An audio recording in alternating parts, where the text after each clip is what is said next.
that just happened. And then after that, we get out of there, and we sit down in this bench. It's just me, my mom, and my dad, and we just start hugging each other. And we have like these white plastic trash bags where all our stuff was in. And then before I knew it, there was a helicopter flying around us. And my mom was freaking out. She was like, "What's going on?"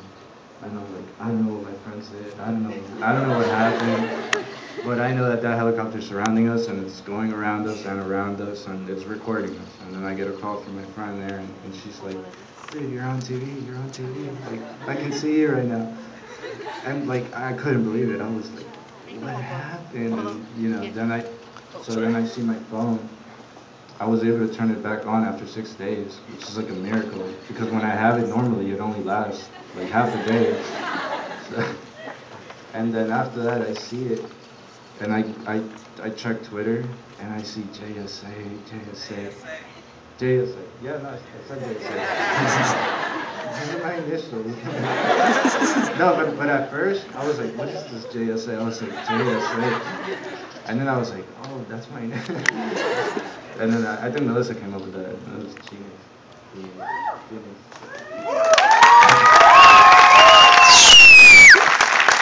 And so then, you know, we just stayed there waiting for our ride. But even waiting for our ride, there was a humble man right in front of us. His name was Carlos. He had ice court today, and the only reason that he was going, he only had one night. And yesterday, he paid $7,000 to get out of jail. Like, you know, like a bond to get out of jail.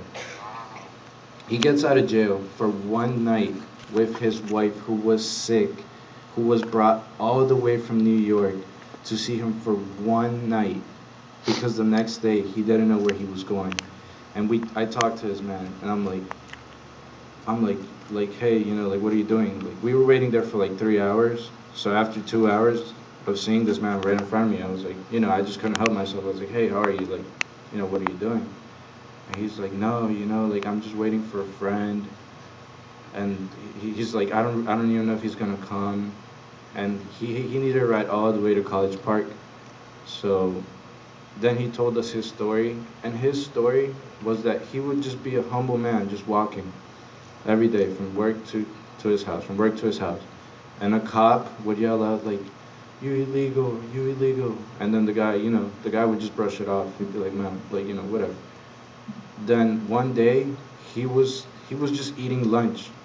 He ordered a carry-out, and he just decided to eat it right in front of a restaurant. And the cop came in and told him, "You can't do that, that's illegal," and he took him in. And so, meeting this man Carlos, we took him home, of course. I didn't take him home, Guillermo took him home. And we took him home, and you could just see this, like, how happy this man was that he was gonna get to see his wife one time, like one night. And that to me showed me that, yeah, I'm out, my family's out, but there's so much injustice being done by ICE. There's just so much going on that they do. And even people that are in jail are so scared to just know that ICE wants to talk to you. That's like the worst thing that you could hear. Like, when I would hear it, I would stress out. I'd be like, "No, like, what are they gonna tell me?" Like, and I would get so scared. My dad would get scared. And that's just the worst thing that you could hear. So my message to all of you guys is, that was my whole jail experience.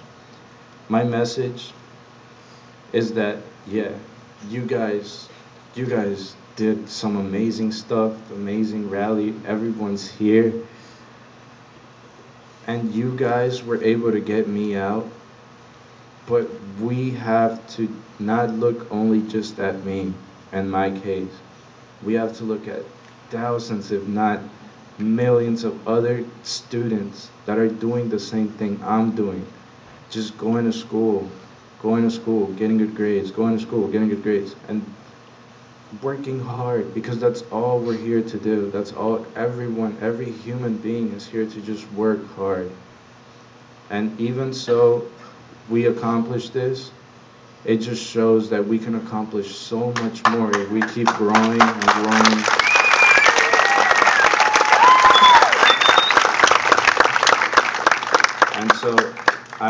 thank every one of you guys for this, but I want to challenge all of you guys at the same time to not only move forward with this, but to take it to a whole different level, whole different notch.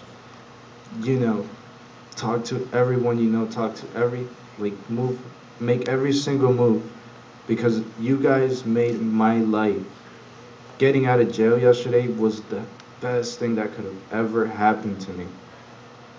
And there must be thousands of kids that live in fear, that live just going to school, not knowing whether they will be able to take their next test because ICE might just come to their house and take them or their family away.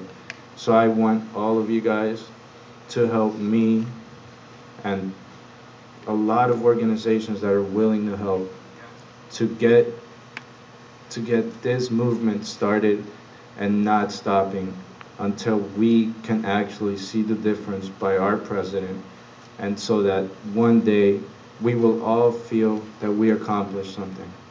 And so I want to leave you guys with my most sincere thanks, and I want to challenge you guys to move even more.